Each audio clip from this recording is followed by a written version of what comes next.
മലയാളികളെ നിങ്ങൾ ഒന്നുമിടാതെ ജീവിതത്തിൽ നഗ്നമായി എത്ര സമയം ചെലവാക്കാറുണ്ട്? പഠനങ്ങൾ പറയുന്നത് നിങ്ങൾ നഗ്നമായി സമയം ചെലവാക്കുമ്പോൾ നിങ്ങളുടെ ശരീരത്തെ കൂടുതൽ അപ്രീഷിയേറ്റ് ചെയ്യാനും നാണം കുറയ്ക്കാനും ആത്മവിശ്വാസം കൂട്ടാനും സഹായിക്കുന്നു എന്നാണ്. അതുപോലെ തന്നെ നിങ്ങൾ നഗ്നാവസ്ഥയിൽ ഇരിക്കുമ്പോൾ നിങ്ങളുടെ സ്ട്രെസ് ഹോർമോണായ കോർട്ടിസോളിന്റെ തോത് കുറയ്ക്കാനും നിങ്ങളുടെ മൂഡ് ബാലൻസ് ആക്കാനും സഹായിക്കുന്നു.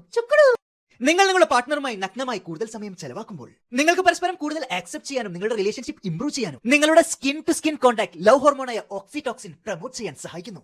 അതുപോലെ തന്നെ മുലയൂട്ടുന്ന സ്ത്രീകൾ മുലയൂട്ടിയതിനു ശേഷം അവരുടെ മുലക്കണ്ണുകൾ ഓപ്പൺ എയറിൽ ഫ്രീ ആയി ഉണങ്ങാൻ അനുവദിക്കുന്നത് അവരുടെ മുലക്കണ്ണുകളിൽ ഉണ്ടാകുന്ന ചെറിയ മുറിവുകൾ ഹീൽ ചെയ്യാനും ഇൻഫെക്ഷൻസ് വരാതിരിക്കാനും സഹായിക്കുന്നു. അതുപോലെ തന്നെ നിങ്ങൾ നഗ്നമാകുമ്പോൾ നിങ്ങളുടെ ജനനേന്ദ്രിയം ഫ്രീ ആകുന്നു. അപ്പോൾ ജനനേന്ദ്രിയത്തിന്റെ നോർമൽ ടെമ്പറേച്ചർ മെയിൻറ്റെയിൻ ചെയ്യാൻ കൂടുതൽ എയർ പാസേജ് കിട്ടാനും സ്ത്രീകൾക്ക് അവരുടെ യോനിയുടെ pH ലെവൽ നാച്ചുറലി മെയിൻറ്റെയിൻ ചെയ്യാനും സാധിക്കുന്നു. അതുപോലെ തന്നെ പുരുഷന്മാർക്ക് അവരുടെ ബീജങ്ങളുടെ ആരോഗ്യവും ക്വാളിറ്റിയും ഇംപ്രൂവ് ചെയ്യാൻ സഹായിക്കുന്നു.